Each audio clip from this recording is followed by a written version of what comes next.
Okay.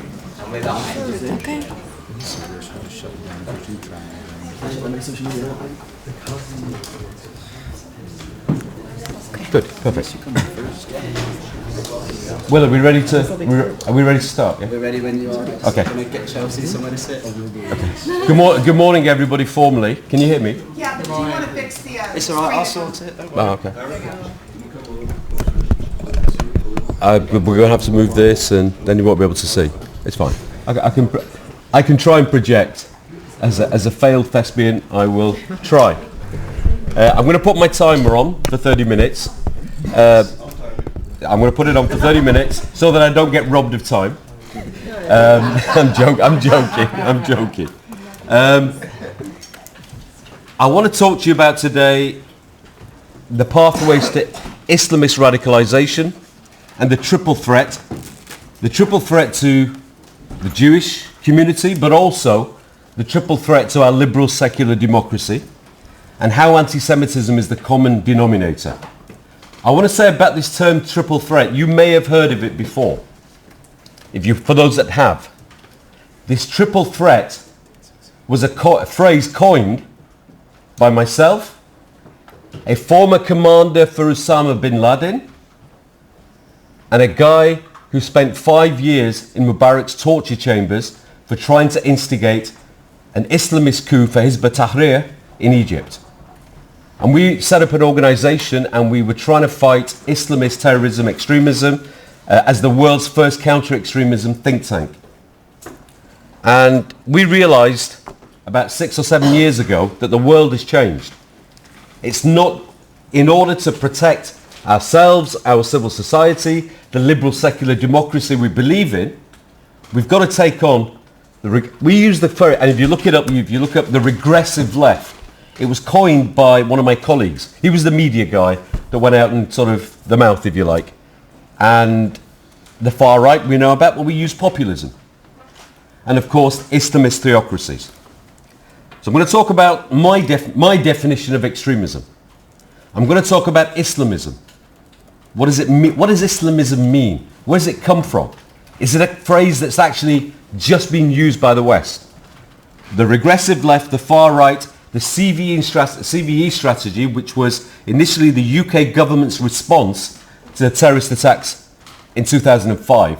I was one of the authors of that. And that was then exported to the US, lots of holes in it, not being changed. The pathways, that's important.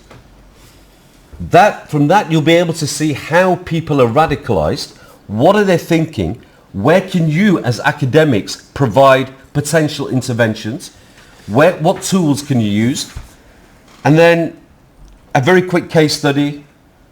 It's not just Islamists that are anti-Semitic anymore. In 2009, when I first met Charles, it was the first seminar conference in Jerusalem on combating anti-Semitism. That's where we met. And I was presenting there, and I posed the question, are Muslims under the age of 40 in the West becoming anti-Semitic, and is anti-Semitism becoming the default position? You can read lots of surveys, reports from CST and other places, and sadly I think that is the case. So it's not just Islamists. Okay. So what are my definitions? Oh, by the way, this presentation is focused on the West. We've heard lots of sort of presentations about what's happening in the Middle East. I disagree with many of them, but this is focused on the West. And there's one thing I want to say also here. Rightly, we've heard a lot during the week and a half, about how Jews should not let anybody else define them. I absolutely agree with that. Why? I cannot, in Arabic there's a knowledge of books, the knowledge of taste. Somebody is actually describing a jar of honey, writing a PhD. They can write a wonderful thesis, it's peer reviewed, and they're a doctor of the honey, Dr. Al-Honey, right, as they might say. Somebody else could put their finger in the jar of honey and taste it. Who knows the honey? I can never understand, unless I convert, and it's a big process, I can never understand what it's like to be Jewish. I can't. Nor should I try to define somebody who's Jewish. We've got to be very careful when we, as academic scholars, activists, whatever we are, how we define the other, if they're Muslims, Christians, atheists, some Jews are atheists, but Muslims, Christians, we've got to be careful because, and I'm telling you now, if you have not lived and grown up in a Muslim country, or you have been Muslim from birth or converted, you will never understand the mindset of an Islamist or a Muslim, a non-Islamist. You will never understand it in the same way I won't understand what it's like to be Jewish. That's a very important point, and that was demonstrated last week, I think, for the people that were here. Okay, so some definitions. On the right-hand side, we've got anti-Semitism, we've got the far left and the regressive left. On the right, we've got the far right, or populism, as I mentioned. And above, we've got theocrats. Islamists, I'm going to focus most of my presentation on Islamist theocrats because I'm Muslim. I'm going to do that. But my definition, some of these slides, just take pictures of them because there's lots of slides. I'm hoping Daphne and El Shaddai have distributed some reading. A lot of these slides are in the reading. So this is just, and I could talk for weeks on that, but this is just a snapshot in hopefully 30 minutes. My definition in the West. The definition of extremism for me is the desire to enforce illiberal views which are in a dichotomy to the liberal values that we all adhere to, that we live in the West, in a liberal secular democracy. And you can have non-violent and violent extremism. I'm going to talk about that in a minute. What do we do with violence and non-violence? It's not always on Islamists. It can be on, we know about the far right, the regressive left. They have a symbiotic relationship. I'm going to show that in one slide. An example of the symbiotic relationship for all three of these.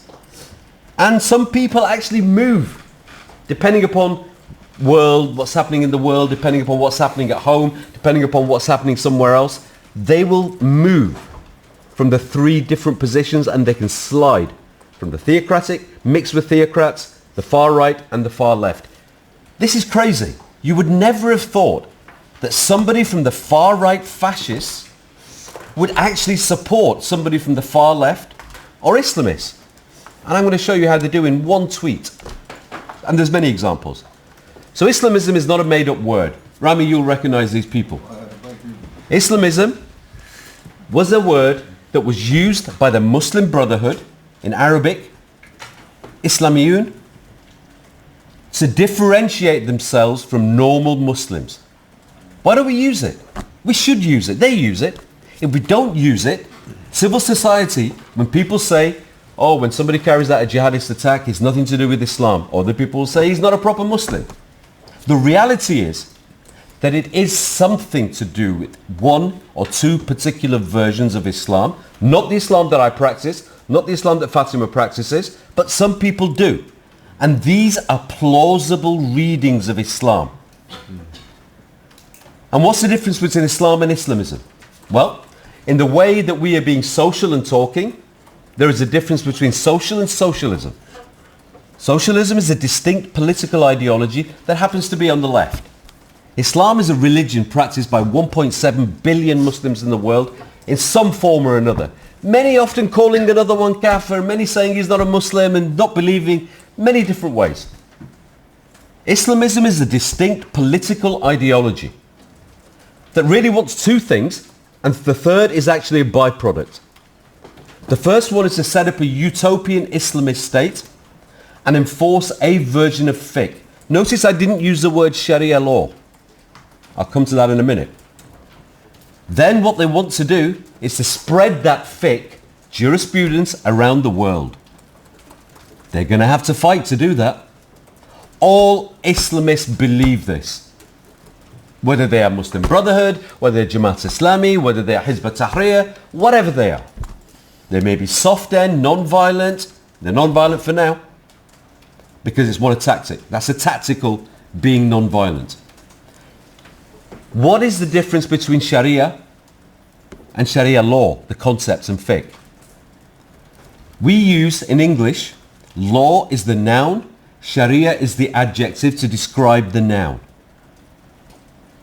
In Arabic, the word for law is qanun.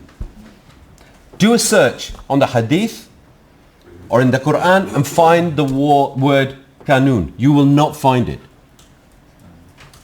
The word Sharia in Islamic, in the Quran and everywhere else, is actually a noun.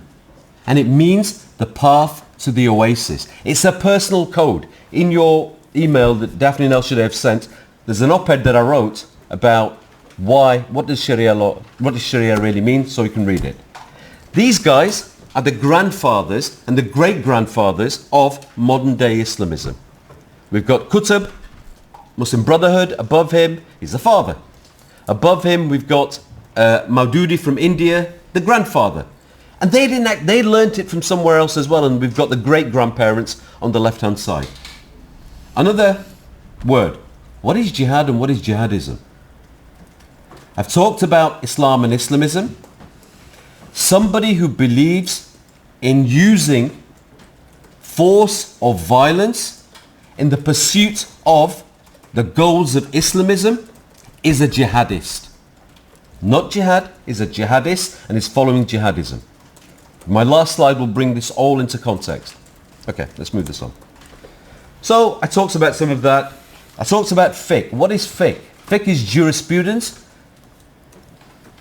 Fiqh is something that one man, and it's never a woman, it's never a woman who does fiqh, is when a man decides he is going to interpret from the Quran and the Hadith jurisprudence or law. And there are Al-Azhar University has recognized hundreds of what they call legitimate jurisprudence fiqh.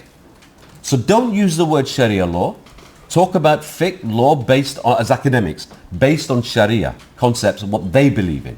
My belief in Sharia, what I perceive Sharia to be, is nothing like what the guys in the previous slides would say it is. The other thing, there are many different sects. I'd like to go on the record here to say that I went to Saudi Arabia last year and looked very senior people in the eye and told them, they were inviting me for years. It was the first time after 20 odd years that it was safe for me to go there. And I looked them in the eye and I said, they asked me, why are you here now? We've been inviting you for a long time. Why have you come? And I said, actually, it's safe for me because you gave me a particular invitation. And also, I said I wanted to look you in the eye and tell you that I've been criticizing you in the past. You have been part of the problem, but now you can be part of the solution. There are different types of Salafis. They are changing. They used to teach in their textbooks that people like me, probably people like Fatima, people like Paul, are infidels, disbelievers, etc. So what are they going to teach about people who are Jewish? Now they're changing. So I'd really look at that. And of course we have Shia Islamists as well. Talked about the regressive left. I call them head in the sand liberals. They live in denial about the ideology of Islamism. They claim Islamophobia. Reject that term, Islamophobia, please. I had one of the heads of the Muslim Brotherhood in the European Parliament, when I talked to him, he said, after I'd finished, you're right, we shouldn't use it. But he kept using it afterwards. He wasn't prepared to be corrected afterwards. People, and I heard this in a strange Netflix film that I was watching last night before I slept, Junk TV. And Orville, right? It's rubbish, but it helps me sleep. And somebody said in there, many people refuse to believe what they consider to be an irrefutable truth because a different truth would make them wrong. I thought, wow, from Junk TV. Crazy, yeah? That's very Sufi. Yeah, it is. Yeah. Orville, I'll accredit them. they actually, I picked it up from there. But the left, the regressive left, are part of this. They stifle the debate.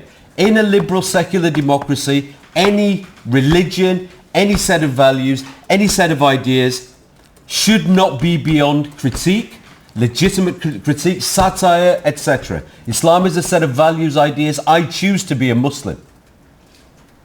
However, no individual should be beneath dignity. Therefore, the term is anti-Muslim hatred or something else, anti-Muslim bigotry, whatever you want to use. The left especially have hijacked this term. Islamists use it to stifle this legitimate critique. Use the word anti-Muslim hatred. Mehdi Hassan, a journalist, who some of you come across. I know him. I've known him since he was an intern at the Channel 4. When he did, I won't say on camera, some of the things he was doing, if people found out now, Muslims would reject him as a sellout and traitor. He called Saudi Arabia Islamophobic in a tweet. Seriously. Crazy. The word, and I've written loads on it and you can find that. They are ideologically inconsistent. They suffer from the bigotry of low expectations. That's another phrase that we coined, three of us sitting in a room many years ago. What does that mean? That means people from that section, if they see a white Anglo-Saxon person who doesn't have to be a Muslim and is homophobic or whatever, sexist, misogynist, they will challenge him and they're right to challenge him. But when it comes to a Muslim, it's almost like the natives don't know any better. Why can't we be ideologically consistent? We live in the West. These guys need to be challenged. And of course, they believe that the only proper Muslims are the ones that hijack the microphone. So anyway, Jeremy Corbyn and Momentum. I've worked with 4 prime ministers in the UK. I've worked with 2 presidents in the US. I've worked with a whole bunch of people around the world. And people in opposition. Jeremy Corbyn no platformed me because I wasn't a proper Muslim. From Momentum. I could not get access to the Labour shadow front bench. I wasn't a proper Muslim. I was an Islamophobe. The far right we know. We know all about them. They claim to be friendly to the Jewish diaspora. Watch out. Seriously, watch out. And again, they believe that Muslims who are not like ISIS, like we were being taught last week, that all Muslims are ISIS, because they were quoting one person in particular, and an academic, was quoting to the group Ibn Taymiyyah. Says this, therefore all Muslims believe it. Let me tell you who Ibn Taymiyyah is in a very simple, non-academic way. If you've seen the burning of the Jordanian pilot by ISIS, the video, you may have seen it, they were quoting Ibn Taymiyyah as justification for doing that. Ibn Taymiyyah was a serious heavyweight academic. I've read him extensively. Some things I agree with, some things I disagree with. Many things I disagree with. But you can't go around saying, as the far right do, as many other people who are part of this group, populists, your Quran says this, your belief says this, Ibn Taymiyyah says this, etc. All they've read is the Quran translated by people who are the theological justification in English for the groups like ISIS, Al-Qaeda, Boko Haram, Al-Shabaab, the Muslim Brotherhood. That's something that the far right do a lot. Here's a horseshoe for you. We have Nick Griffin sending out a tweet. Nick Griffin was the head of the UK's fascist far-right, officially fascist far-right political party that was not banned. Originally National Front, then the British National Party. Here he is in one tweet praising Jeremy Corbyn, the far left. On the top right, we've got Dawood Abdullah, one of the heads of the Muslim Brotherhood in the UK. And he's saying, go Jezza. He's saying, well done. Supporting each other. So when people tell you we reject the horseshoe theory, it's happening. And it's happening more often than you think. Take a photo, please. You can have the slides if nobody knows it. CVE strategy. If we take the prevent strategy, the CVE strategy, the UN is talking about it. Everybody else, I was one of the co-authors in 2005 of the UK version. This is it in one slide. It's about that thick. This is it in one slide. If we take the attitudes of Muslims or whoever, at any given moment in time, there is X% that directly support jihadism, terrorism, Boko Haram, Al-Shabaab in some way or another. Recruitment, material support, whatever. That number varies. There are Y%, that number is bigger, that sympathise with their objectives. That's the Muslim Brotherhood. That's Hizb ut-Tahrir. They are not using in the West, In Israel, Palestine, yes, they are. The Hamas is. But in the West, they are not yet using violence, Muslim Brotherhood. But they want the same objectives as the ones that support. That percentage is bigger. Then we have Z% who empathize. People who will say, we don't believe in what happened at Charlie Hebdo, but we understand it. I used to work for Europol. Europol, for those of you who don't know, is the European equivalent for the FBI. I was a senior advisor for them for a number of years. And my line manager was a guy called Gilles de Kerkhove. I don't know if he's still the head of the European counterterrorism. And he said something that I can now say. Before that, I couldn't say it. He said it in a public forum, so I can say it. He said that the shortest time he has observed somebody who has empathy, normal Muslim, or normal, somebody who has empathy with far right, normal person who may have empathy flirting with the left, the shortest time he has observed somebody going from empathy to sympathy to actually about to go and kill somebody is 2 weeks. Wow. He said it, he's right. I've seen shorter. There is a guy called Ziamani in the UK. I think he got put in prison for 22 years. What he was going to, he carried a bag with a machete and a hammer to go and kill a soldier or find a Jew. I think it might have been if he found a Jew, he'd have killed a Jew or kill a soldier. Kill somebody. Luckily he was being watched. His cell, his group was being watched. 3.5 months before he was about to do that and he was arrested, he was Christian. He wasn't even Muslim. This radicalization to violence can take place very quickly if we focus just on the violence. That's a smaller part. And we provide interventions, rehabilitate, channel arrest.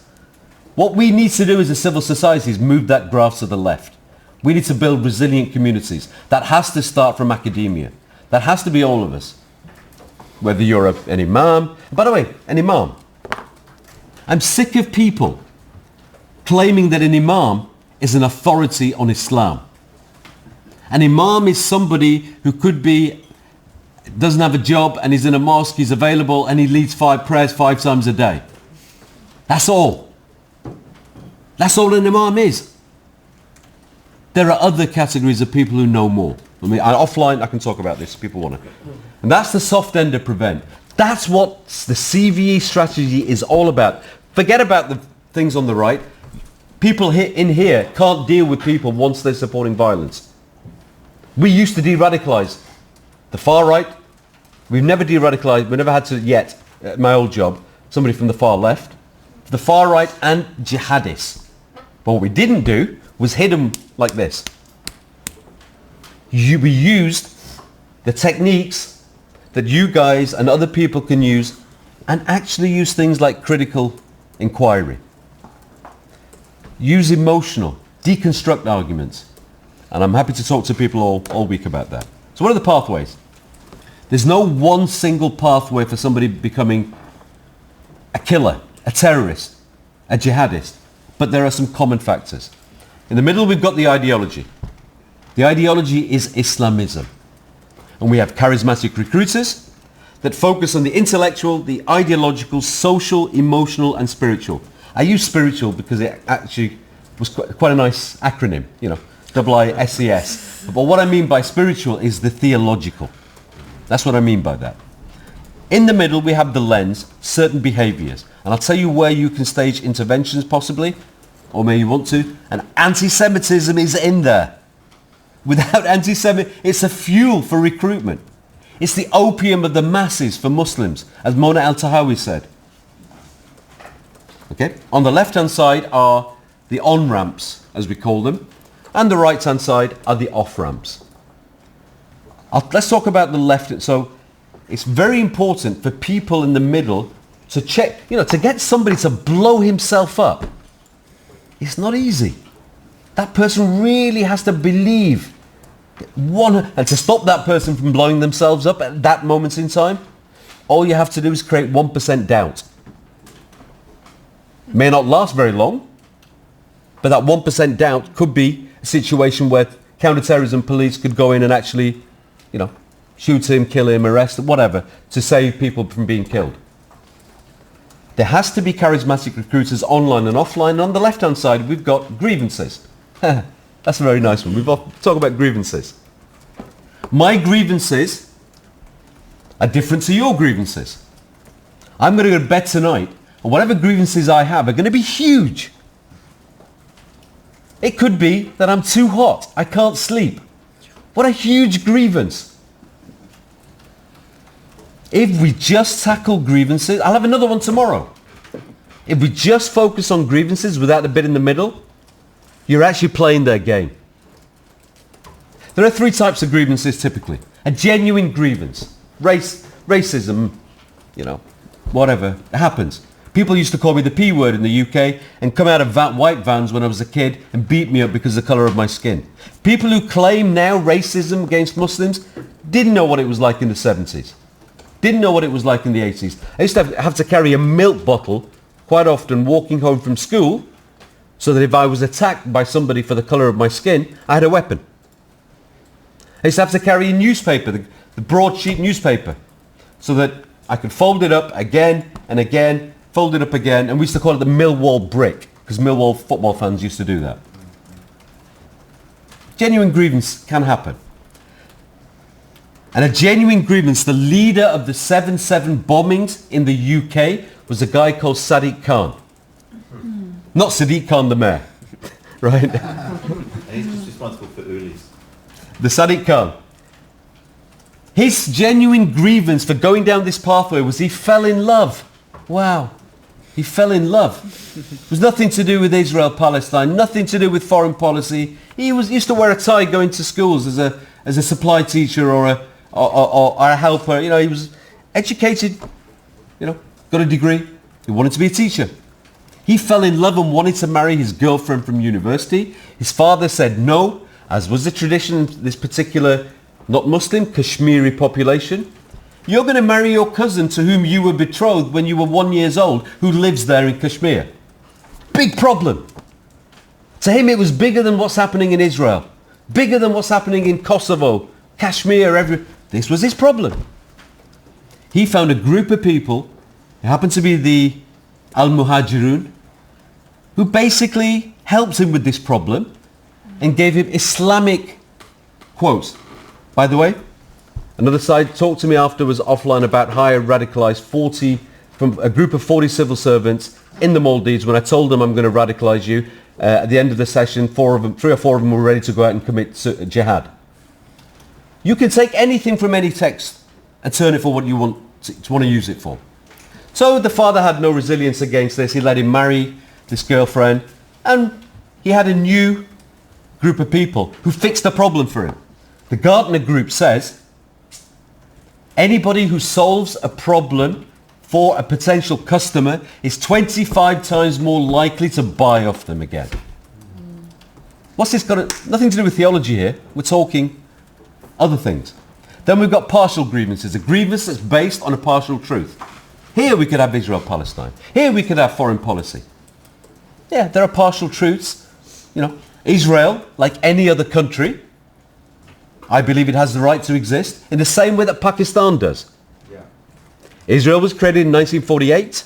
Pakistan was created in 1947. People who want to say that Israel does not have the right to exist because of, for a group of people, Jewish people, should also be consistent and say, well, in that case, Pakistan, where my family come from, doesn't have the right to exist because that was also created by the British, my people, the British, for Muslim people. Be consistent. If you want to disband Israel, disband Pakistan as well. But they won't. You want to talk about BDS in Israel? Israel's an apartheid state? Talk about Pakistan. If I wanted I'm eligible for Pakistani citizenship. If I wanted, I have to sign a piece of paper that actually says Ahmadiyya Muslims are basically second-class citizens. They're not Muslims. They don't have any rights, the same rights as everybody else. Is that apartheid? Is that it? I haven't done it. Be consistent. But a partial grievance, I always say to people, what has our foreign policy, and I'm talking about my country, Britain now, My grandfather's uncle, my brother's been here since 1901. My uncle since the 1920s. I was born here. My father from 1953. I haven't taken Pakistani citizenship. I'm ethnically Pakistani. I know all about the culture. Charles came to my son's wedding. It was a Pakistani wedding. Charles even did the Bhangra, by the way. And I have video evidence of that. Right? And I didn't get hurt. He didn't get hurt. What has foreign policy got to do with Muslims flying from Britain, Europe, the US to Iraq and Syria to go and kill Muslims?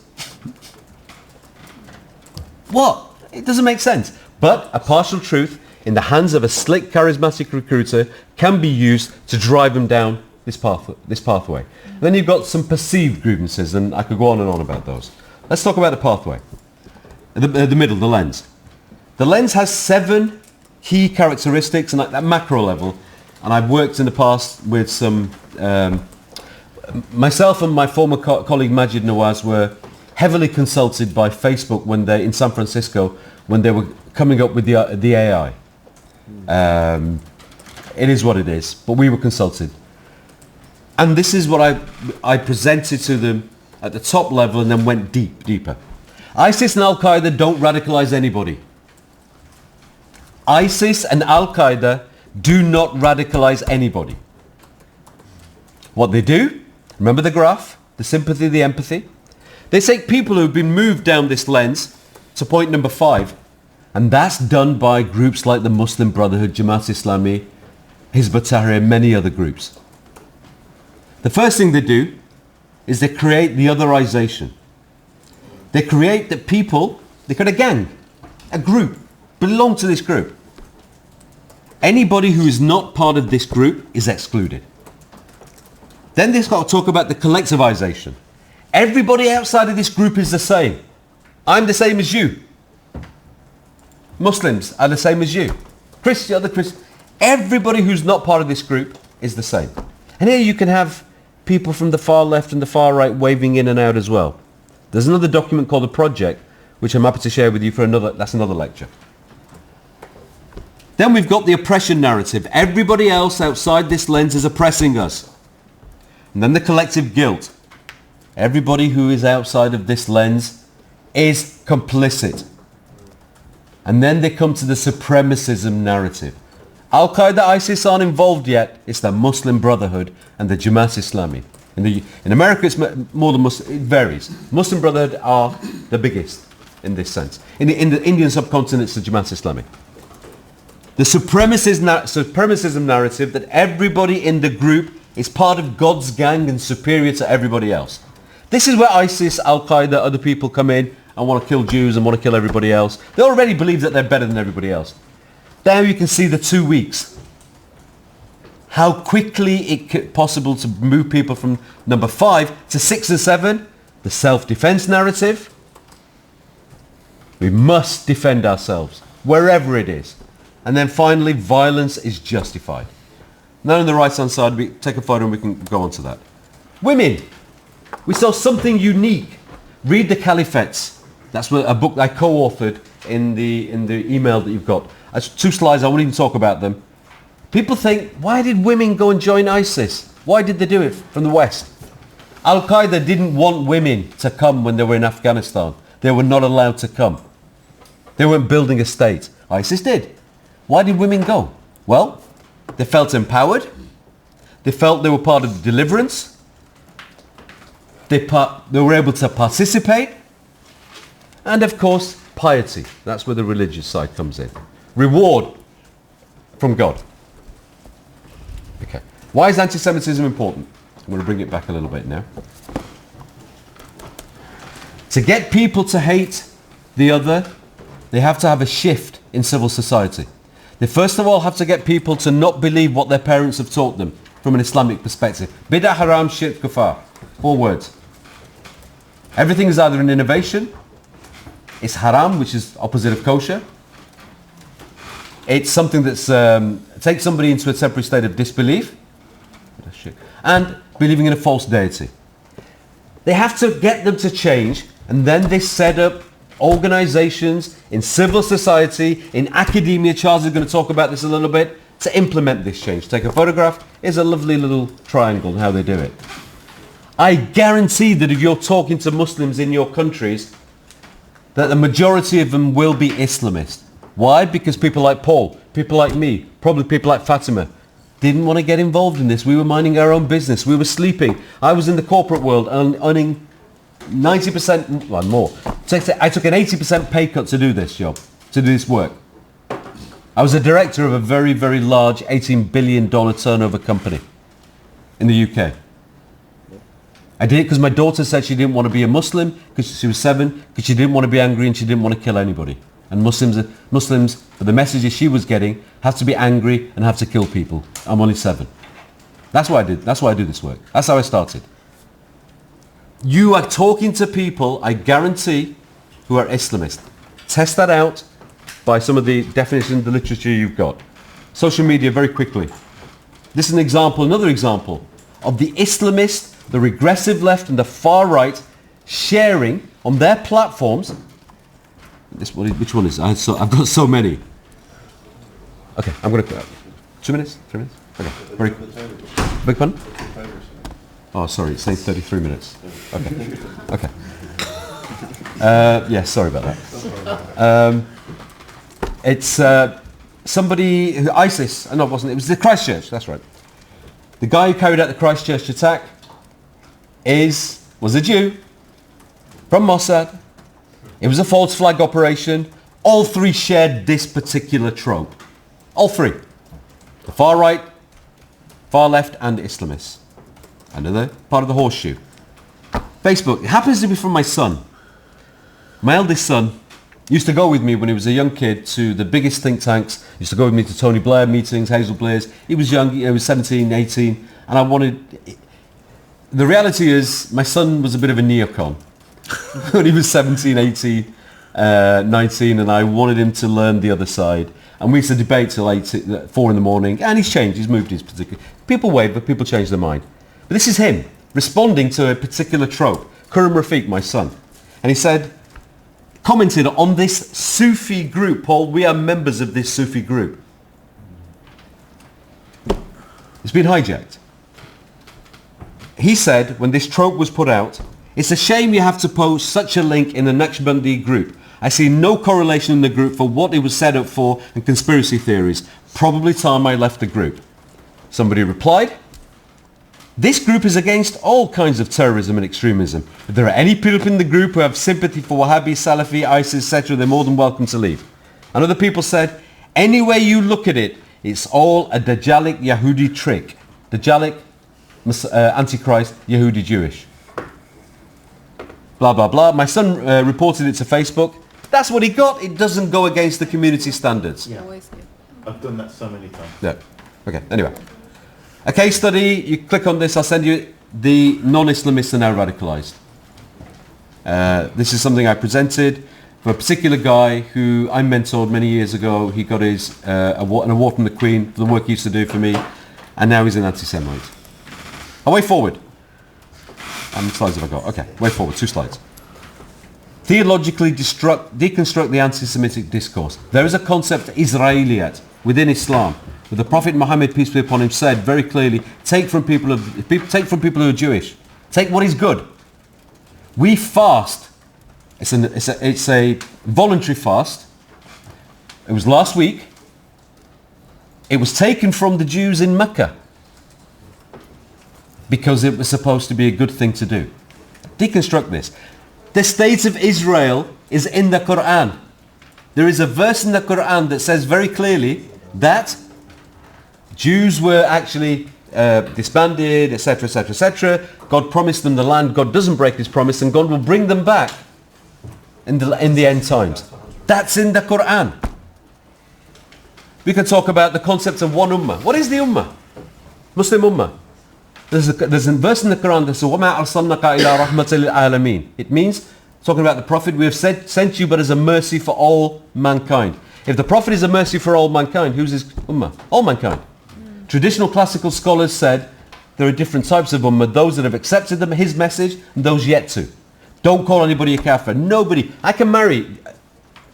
If people who are Jewish were kafir, unbelievers, disbelievers is a correct... Kafir doesn't mean unbeliever, it means disbeliever. Someone knowingly covers the truth. I can marry a Jewish woman. She doesn't have to change her faith. My children will be Jewish by ancestry. She doesn't have to change her faith. If, according to Islam, and nobody in Islam can reject that, there's nobody, not one single sect rejects that. If somebody who's a Jewish was a disbeliever, why would God let me marry her? So things like that. Work together, social media. There is a war. We're living in an age of narratives. There is a war on the truth. A real war on the truth. The people who can actually, people who are winning that war on the truth are not the people who are coming up with academic ideas. Not the people who are coming up with rejection of, certain things that are being said. But the people who are winning that war are the people who are telling the best story. As academics, and it's something you might want to think about, how do you carry out your work within the framework? The world has changed. How do you tell the right narrative to get people to do things what they want to do? Whoever tells the right story wins the war. Finally, this is something that I did an interview with Vikas Shah in Thought Economics. I've lost weight, haven't I?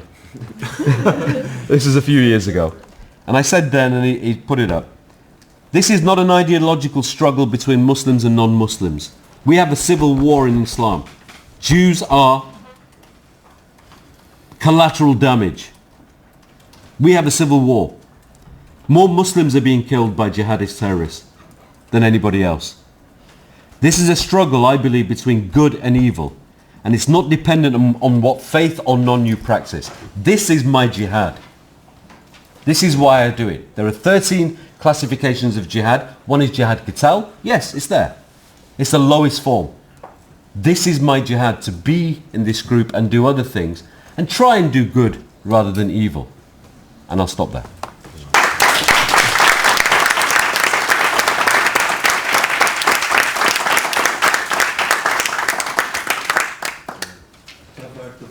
Thanks, Haras. So, You want to come over here? I don't know. I think you're going to have to. go to this seat or No, I'm coming to you. Yeah. I have to go to this computer? Does Charles need to come here, Daphne? Okay, thanks. Yeah, I think. I think I'm going to start, if you don't mind. I want to have keep the conversation. There'll be a little time for Q&A. Okay. More Bible. I love Bible, but here's a Bible. Are you bringing your chair over here? It's okay? Yeah, that's Okay. totally fine. Do you want to share that map now or later? The map? The chart? Because I need to download it now. Okay. Bible shop. Bible. It's not Okay, so I'm going to start and, well, Thank you, thank you, thank you. okay, well, Daphne starts. Okay, well, Daphne sets up the PowerPoint. So I'm going to speak about soft power in education and the war against the Jewish people. I want to start off by saying that I think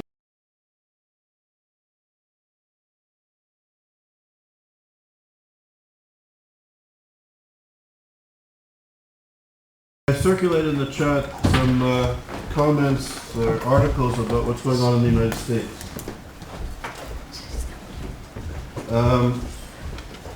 In my first lecture, I spoke about the necessity, if those of us who are studying anti-Semitism, to kind of create a conceptual framework that's interdisciplinary, like other areas of study of hatred.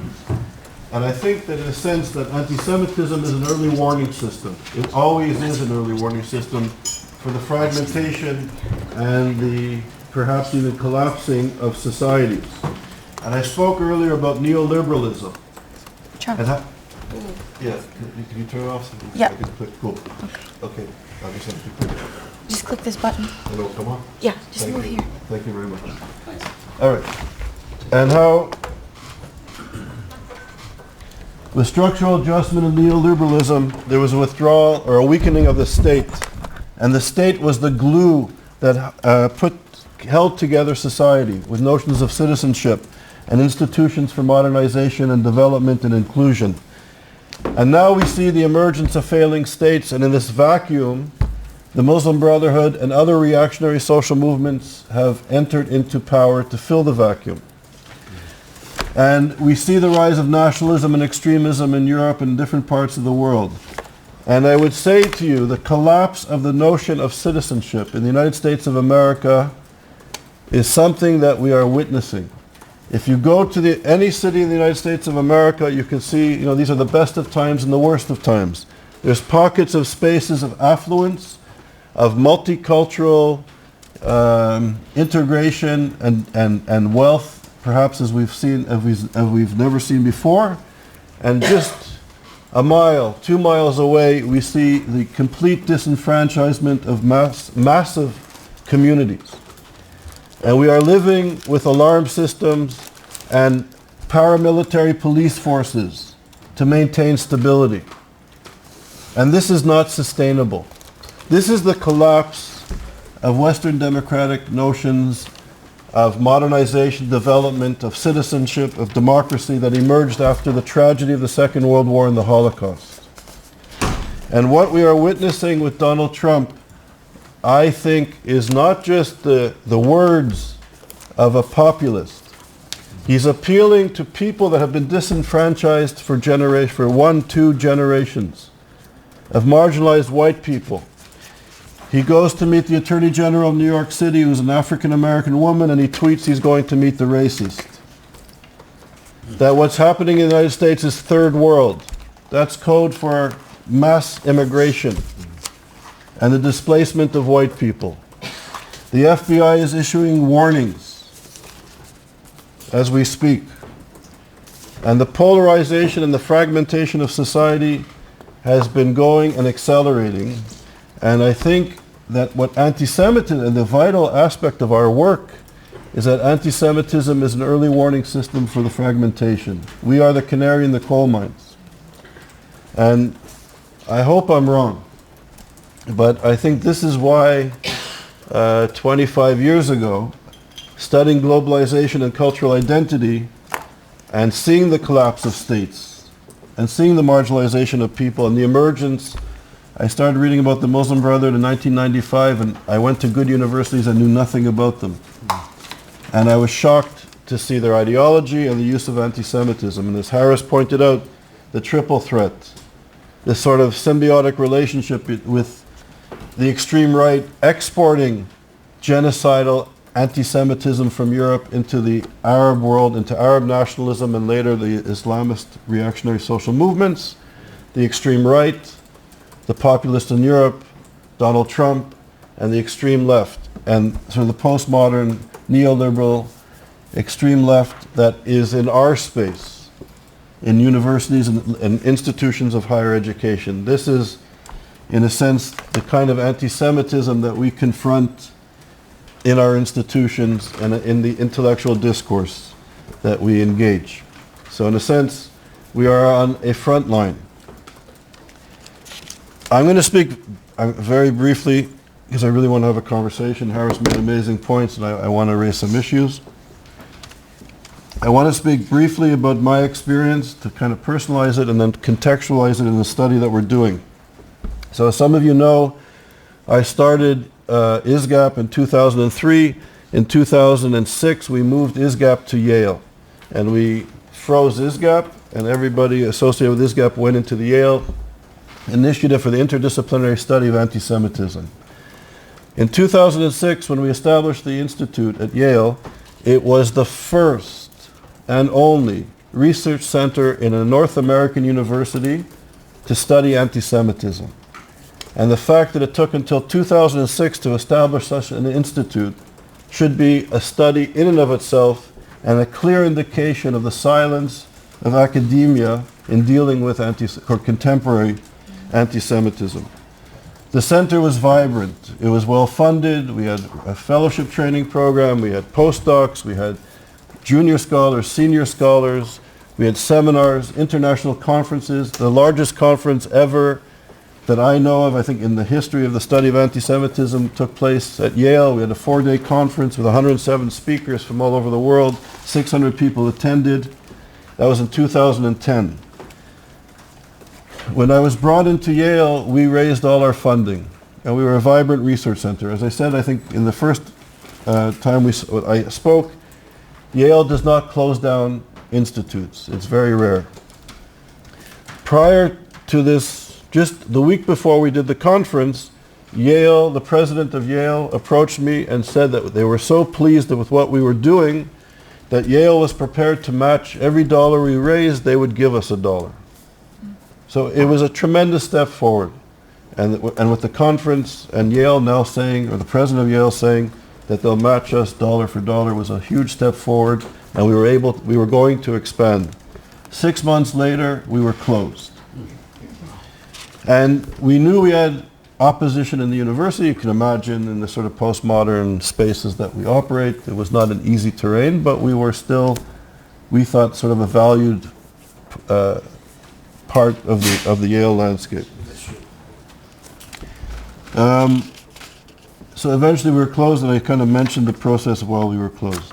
A year and a half after we were closed, I was offered a fellowship at Stanford University, and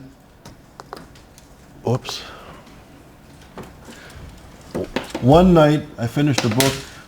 I couldn't sleep, I was working intensely for a few weeks on a project. Finished the book, couldn't sleep, so I started surfing the internet. And there was a very antagonistic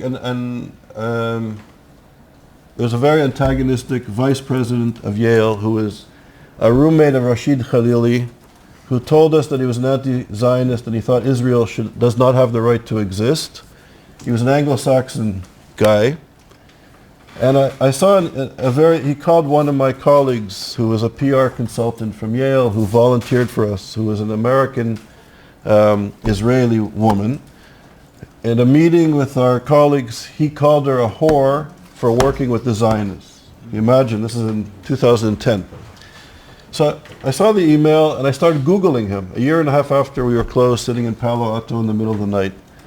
And I found out that Charles Hogan worked for a pharmaceutical company in Cambridge, Massachusetts that was owned by Ben Mufaz. I didn't know who Ben Mufaz was. So I started Googling Ben Mufaz. Turns out that he owned a chemical plant in the Sudan that President Clinton ordered an airstrike and blew it up because that chemical company plant was an arms manufacturer and dealer and distributing arms to Islamists in the region. So I'm sitting there in the middle of the night. I do social theory. I know nothing about this. Anyways, in about an hour, I'm Googling and I'm finding foundations and banks and names of radical Islamists. And I kind of freaked out. Anyways, I went to experts on issues of terror financing and experts on the Muslim Brotherhood, and I went to them. I said, is this something, or is this the tip of an iceberg, or is this sort of, fake news, as we now call it? And I was just Googling odd things that were not significant. And when I spoke to experts, they were saying, yes, we know this individual, we know this foundation, we know this bank, and it's a network of people that are engaged in supporting the Muslim Brotherhood, political Islamism, and terrorism. The vice president of Yale, when he arrived, hired a woman named Aletta Wagner. Aletta Wagner was the right-hand person of a man named Al-Amoudi. Al-Amoudi is in prison on arms dealing in the United States. He received a 24-year prison sentence for terror financing and arms dealing. And this sort of network, as you can see, was quite extensive. And this began a project called Follow the Money. And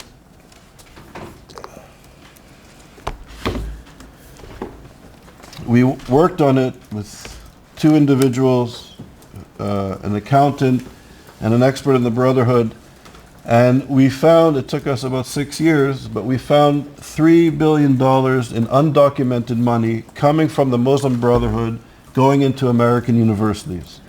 According to legislation in the United States, it was sort of anti-Nazi legislation that was introduced in the 1940s in the United States to stop the spread of Nazism and fascism. There's laws that foreign entities or individuals who are donating money to nonprofit organizations, universities, If it's over $250,000, it has to be reported to the government. The universities have a legal obligation to report this to the government. And we found $3 billion that was not reported. And with our meager resources and with our limited understanding of the issue, if we found $3 billion, there was a hell of a lot more coming in through illegal means and also legal means. And I should say that the vice president of Yale, Charles Hogan, Ben Mufaz sued Yale University Press over Matthew Levitt's book on Hamas. And when they settled out of court, Charles Hogan left the pharmaceutical company and went to Yale 3 months later. Thank you. So we found $3 billion in undocumented money. Yale University, it was apparently a clerical oversight. They did not file to the government, to the Department of Education, for over 5 years. And they said it was a clerical oversight. Harvard University, as an example, only gives a total amount. They're supposed to give each individual contribution and the amount and the country of origin. They only disclose the total. They don't give any other details. We found that, there's in Qatar, which the Muslim Brotherhood is very powerful, there's a lot of American universities in Qatar. They set up companies. They set up campuses there. Cornell University, Qatar, received in undocumented money between 2014 to 2018, $925 million. Yale University received $331 million. Brigham Young, $226 million. Texas A&M, $1 billion in undocumented funding.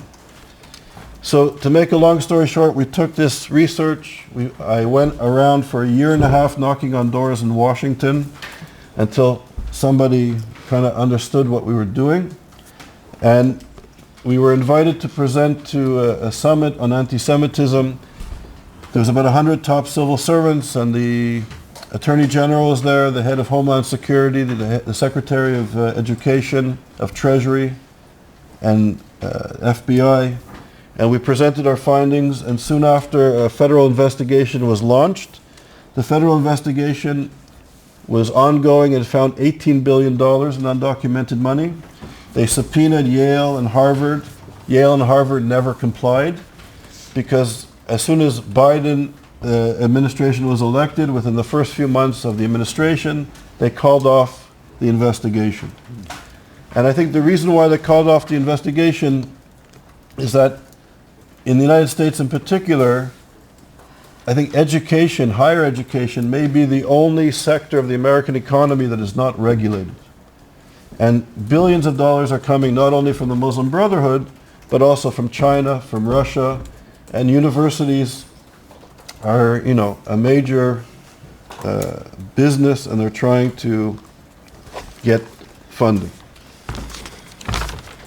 So our project, I'll just say it briefly, with Haras is deeply involved, William's involved. There's an amazing group of people, Daniel Feldman, others.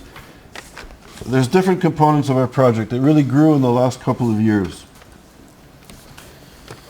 We're looking at the shifting discourse. Why is it that Jews were perceived as not being white and Israel was something positive in the post-Holocaust academic environment? How have we gone in a very short period of time to that perception? The Frankfurt School, Adorno, Horkheimer, all these, Hannah Arendt, all these people writing about anti-Semitism and totalitarianism. How did we go from that to this sort of postmodern moment where now Jews, Zionism, and Israel is portrayed completely different in such a short period of time, and how that seeped into our discourse?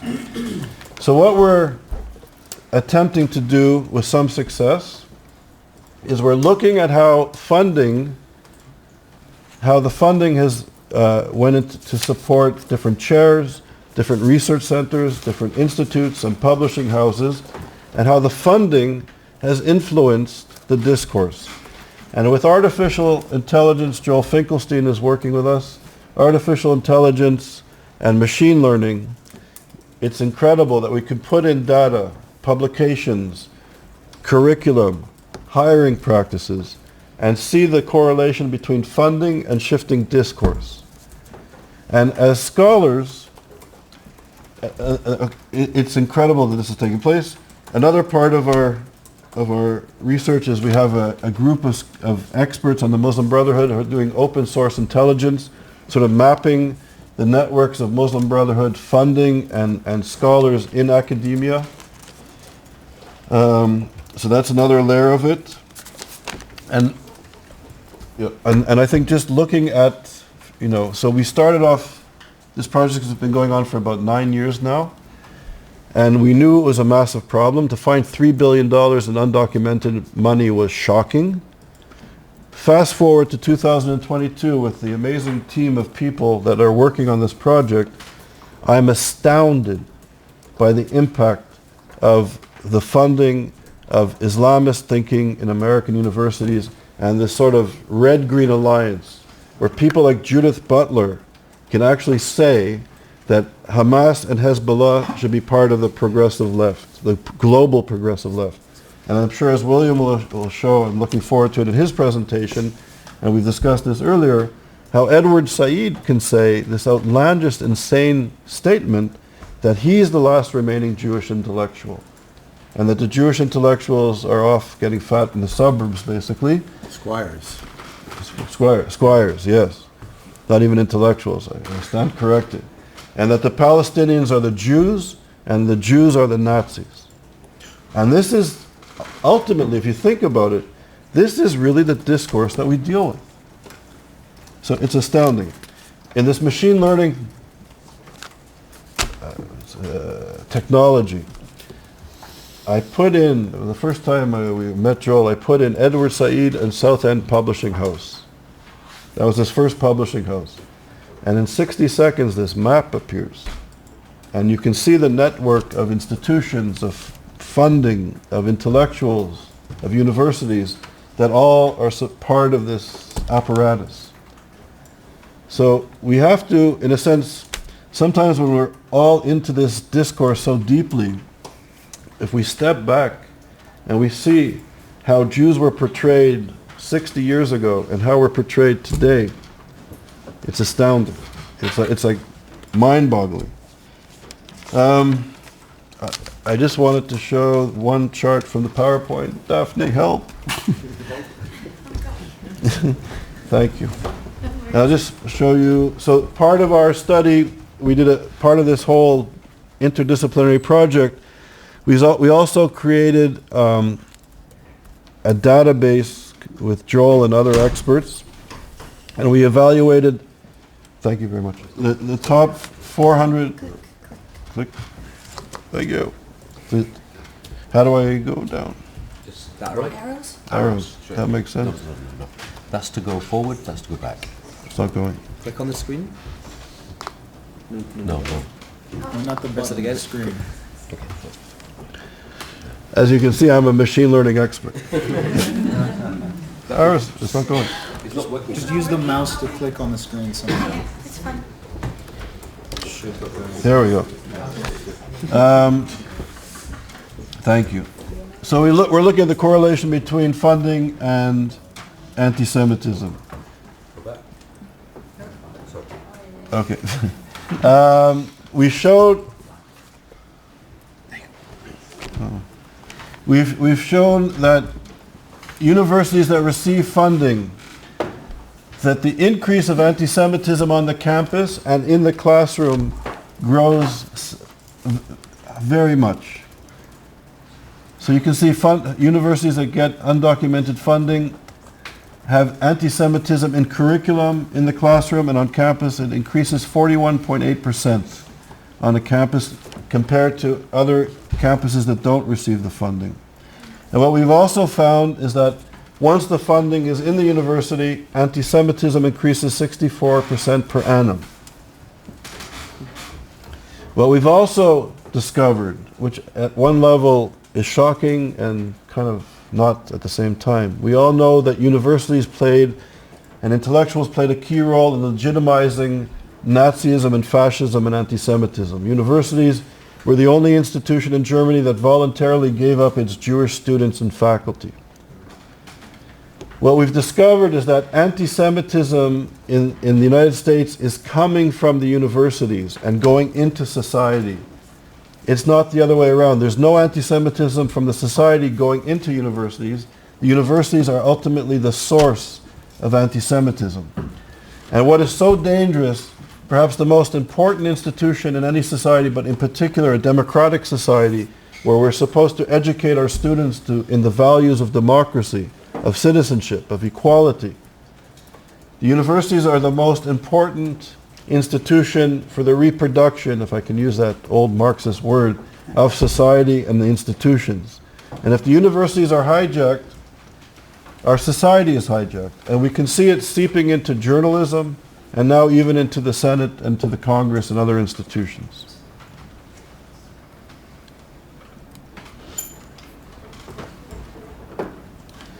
And here we have we created a scale of 0 to 500. 500 is the most anti-Semitic. 0 is no anti-Semitism. And you can see the list of some of the most prominent universities in the United States that are the most anti-Semitic. And what was interesting, and I kept telling Joel and his team, you got to go back and double check and triple check and quadruple check, because I don't want to look like a spurned former employee. But Yale University scores over 430 on our scale, where the other worst universities are about 150 or less. So perhaps it wasn't surprising what happened to our colleagues in the ESA Research Center at Yale. So I'm going to stop here because I think Haras raised a lot of important issues, and I hope you find some of these issues of relevance, and we can try and open it up for like a 20-minute conversation. Can I just start?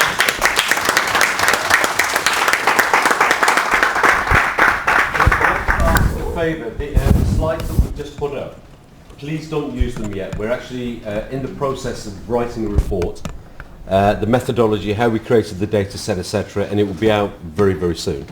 So please, these are for your own personal use in here. Please don't publish them yet. When the report is published, yeah, we can do that. Daphne, can you please turn off the light? Thank you. Yeah, sorry. The projector. Double Oh, check the yeah, yeah, yeah. Thanks.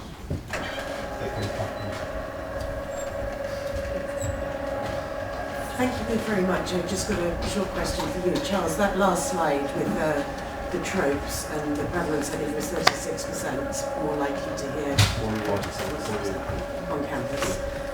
When will you be turning your attentions to the UK? Because all of those tropes are incredibly common in our universities as well. So I would love to expand it. It'll be in the UK. We hope to, funding permitting. What's interesting, I'll say this confidentially. With the camera pointing at you. Not so confidential. Okay, I won't get into the details of confidentiality. But if you go and look at the sign and the door, there's the Mahfouz courtyard here.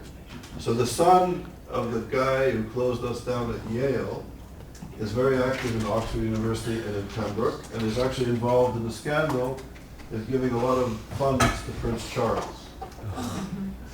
We passed the Islamic Studies Center on the way out of town yesterday. That was an entity that was actually started by Yosef Kawadawi. If you know the St. Anthony's College of Middle East Studies, if you know British university landscape, as Haras knows well and others know well here, yeah, it's kind of right in front of your nose. It's pervasive.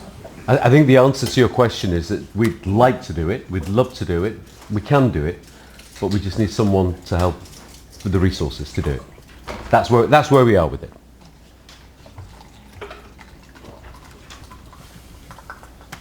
And then, Christine. Sorry, not a question. I really appreciate both of your lectures. They were fantastic. I just wanted to say to everyone, if you want to talk more about that 7 steps that Haras mentioned, that is the subject of, well, almost exactly identical the subject of my talk tomorrow after the breakout sessions on the psychology of group conflicts, if that is of interest to anybody. Thanks. Sorry. No, I I mean, mean, that Pamela. it's actually very validating. I think that what we see here with the presentation, and I think it's only the tip of the iceberg, obviously, of all of the work that you've been doing over these years, but to actually see a result that devastating in terms of effect, right? We're talking about here the being able to establish the correlation. That's what big data, and in this case, predictive analytics, has been able to show. And one of the things that I always come back to in my own work, because I've always been working in a kind of a bridge between research from people like ourselves here who are not we're not computer scientists, we're not engineers, but we deserve to have the kind of access that they are able to use. And it's always very frustrating to me that I can't, because I don't have that skill. But the understanding of the difference between, the old way of doing things, sort of focusing on causality and correlation, is very, very important to the continuation of the research that's going on here.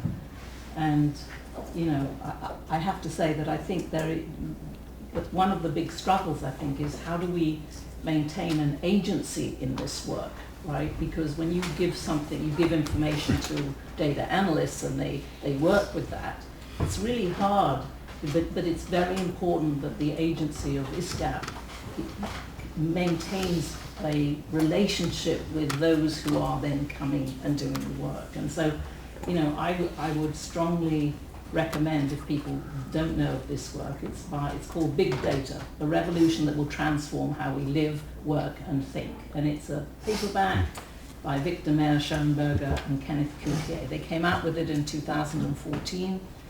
It's an extraordinary read because it really is readable, right? It is not some technical jargon thingy, but I think it has certainly helped me to really understand the shift in terms of what's happening with the use of big data analytics today. I'm terribly proud of what's been done here. I think it's foundational, but I also think it's really important that more of us actually understand what's happening here, because you need to be a part of that process going forward and not just hand over your data to the techies. Thank you. Thanks. One quick question. This research that you have, is that published or about to be published? Like, can I? About to be About soon. to be this thing about Yeah. okay. So I'm just imagining I'm sitting with, my colleagues in the union at my university and showed them this data. I know what they would say is, those things that you're asking, should Israel have the right to exist? They would say, that's not anti-Semitism, that's just a political opinion. There's not that, maybe a couple of those are anti-Semitism, but they're not. This is about political disagreement, and we should be able to have these opinions without being labeled anti-Semitic. So go, give me an answer. To get the IRA definition. Oh, we don't like the IRA definition because we've already repudiated that, but thanks. That's what they Well, there's some people who want to learn and are open to learning and changing and are serious, and if people are showing blatant forms of hatred, okay, what can I tell you? I think what is important about this research is that we are exposing an element of the war against the Jewish people, and it's being fought in our institutions. And I think if we prove this at the highest level of scholarship, we're working with incredible scholars from around the world at some of the finest institutions. If we can demonstrate this from a scholarly perspective, if people are serious scholars, this goes back to what I was saying earlier when we started, if people are really dealing with scholarship and science, we will win the argument. If people are doing this sort of politically correct categorization that we're all advocates, or all Zionists, or all racist and apartheid supporters, so be it. The science will, hopefully, prevail. Can I just say something on that? I think, Pamela, one of the things about that is very important is you can't find a solution to a disease, a cure for a disease, until you can prove through different forms of diagnosis what the disease is. You can go to a doctor, I've got a headache, give you some aspirin, when you've actually got a brain tumour, it's not going to work. What this has done is actually proven certain things. What we can do with that is try and reverse engineer some of the things. Try and pick spots where we can actually win battles. If there's a battle that you can't win, pick another battle. That's what I would say with this data. And also, what's beautiful about creating a network of scholars and experts, if you go to the ISGAP website, we have like 60 research fellows. If you need information about funding, if you need information about literary criticism, if you need information about sociology, the history of anti-Semitism, we have a network of people that can provide you with like serious answers.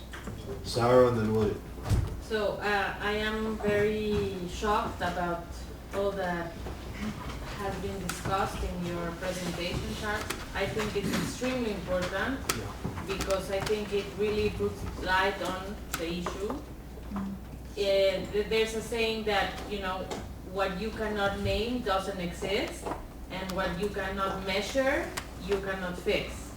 So I think this does both things. It names a problem that we all been feeling it, that it's happening, but nobody names it, right? And it also measures it and say this is the money, this is. So I think it's amazing, and I hope it goes somewhere. So congratulations, and I hope it really leads somewhere. I do have a question. I hope so, because if the Congress and the Senate shut it down, I think must be some reason for it as well. But anyway, I have a question for Haras about, because you do this like a triple threat, right? Theocratic populism from the far left and left progression, regression. What happens, do you think, in Latin American countries where you have left populist governments? And we have now that in Mexico, we have now that in Colombia last week, now in Chile, Argentina. So all Latin American countries basically are now taken by these populist left wing, I don't even know what that is, but they identified as left wing institutions. So can you comment? Yeah, of course. I'm not an expert on South America, but I can give you my thoughts and opinions. Yeah, of course. My thoughts and opinions are that the phenomenon that I'm talking about, and that was why I put the horseshoe up there with the example. The phenomenon and the labels will change, but it's the actual phenomenon I wanted to look at. I mean, let's not forget the Nazis in Germany called themselves National Socialists. It's sometimes the labels are good for us to measure and look at what we're doing. Yeah. But the threat and the phenomenon and the underpinning thoughts, beliefs, processes of how they drive people down their views, that's what I really wanted to focus on. And it will vary. The labels may vary from country to country. People are moving so apart, in their beliefs. We've lost the center ground, or we're losing the center ground. That's the point. And the one who is talking the loudest, the one who is more popular, etc., etc., etc., is the one who's gaining more traction and more people. Phenomenon is what I'm talking about, really. Also, I forgot, David Patterson, who's here, is also playing an instrumental role in the project, which we're all grateful for, by the way, as an important point. So Rami and then Isabella have questions, and hopefully have more time for more people. But sorry, Williams first, then Rami and Isabella. But I want to push back. I don't think it's all about telling the best story. I know social media is so powerful, and we're being bombarded by information. When Russia invaded Ukraine, it was a very profound moment. The world was shocked and concerned and focusing on it. 6 months later, with all the information that we have, I don't know how many people really are focused on it. So social media and the mass consumption of information and stories, of course, have a profound effect. But I really also think that ideas and education are the foundational elements of a society, and we have to keep searching for the truth and producing scholarship. I don't know. Can I push back? You don't have time. Let's push back to Bill, and then Okay. Romy, and then... So just very quickly, Kamala, I'm still thinking about your question, and I think you want to strengthen it really, because the whole idea, Charles, I mean, you're a little bit behind the times. Science and knowledge, they're all under suspicion, meaning all of those things that we were taking for granted, they're under suspicion precisely because of the narrative that you invoke going from Adorno. And I think one of the ways is becoming aware of the way in which the story from Adorno through Foucault through Said has turned everything upside down. I mean, part of the problem is your colleagues of the union probably do not have the attention span, or for that. No, there are levels of extrapolation, and you can't really do more than 2 or 3 without people getting antsy and nervous and having to give their opinion. But I'm still thinking about your question, and I feel for you. Well, also amazing work, unbelievable project. But I just wanted to ask Haras a question, like when you were talking about anti-Semitism being the driver for all this, for Islamism. I was just wondering what the role of like anti-Western hatred is, because West yeah, and Jews are the same. okay, The elite, white, West, the devil, okay, the same. There's no, the West, America, UK, as far as these guys are concerned, controlled by the Jews. okay. So, So thank it's you. not Thank you for letting me be here. So I want to thank you both for the extraordinary presentations. Haras, I admire you so much, and your friend Majid Nawaz and Fatima and everyone. There are people online who convey similar points that you do. How do we? I understand the predicament, but how do we help more moderate Muslim voices to come out and be heard stronger? Because when they come out, it's very powerful. Yeah, so I'll tell you off camera about some of the dangers that real dangers that we face. It is very dangerous. One of the things that Muslims, like Paul, myself, Fatima and others, we actually have felt for a long time isolated, because people who are not Muslim will hear certain things about it. The word Islam, what does it mean? To submit to one God? Wrong. The word Islam comes from the verb salam, peace. So if you just say submit to one God, it's wrong. Why use that word? It's to submit to one God, attain inner peace. Things like that. We need to empower the voices. We need to get more Muslims involved. We need to mainstream. It doesn't matter whether you're Muslim, Jewish, Christian, atheist, whatever. Mainstream the fight back. Create a critical mass of people who are willing to fight back on the basis of human rights, values, the rule of law, all of the things that we take for granted in a liberal secular democracy, and build that critical mass. Paul's here. Paul's the first time I guess came to Cambridge. Paul's from the oldest British Muslim organisation that doesn't have the same microphone that the Muslim Brotherhood have in the UK. Paul, you'd agree with that? Well, in large part that's because people from the Muslim Brotherhood are people talking to the government, are people in the media, are people in all the positions, so they act as gatekeepers. And they put their people when the media or the government wants someone to talk to. They put That's changing. However, what I would say, build a critical mass, look for moderate Muslims, build a network. It's changing, but that's been the case. And the final thing I'll say is, I'm sad to say it this way, it's a bit of a crass way of saying it, but the fight back has to be sexy, in inverted commas.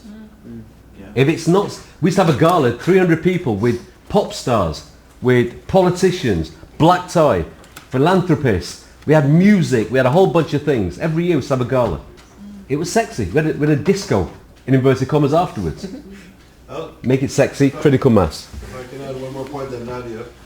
I think the shift in the Middle East is potentially revolutionary. Yeah.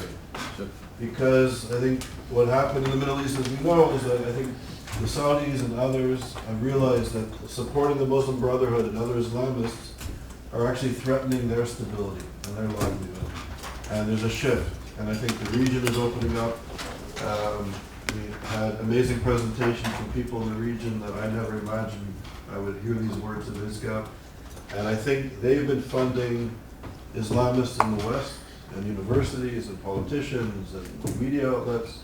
And hopefully there's a real shift. And I think once the funding is cut off, if it really will be cut off, things will change. And that we're beginning to hear more moderate voices at a large scale. So hope that this trend will continue and gain momentum. I hope. Nadia. First of all, thank you very much both for wonderful presentations, and ISGAP is absolutely outstanding initiative.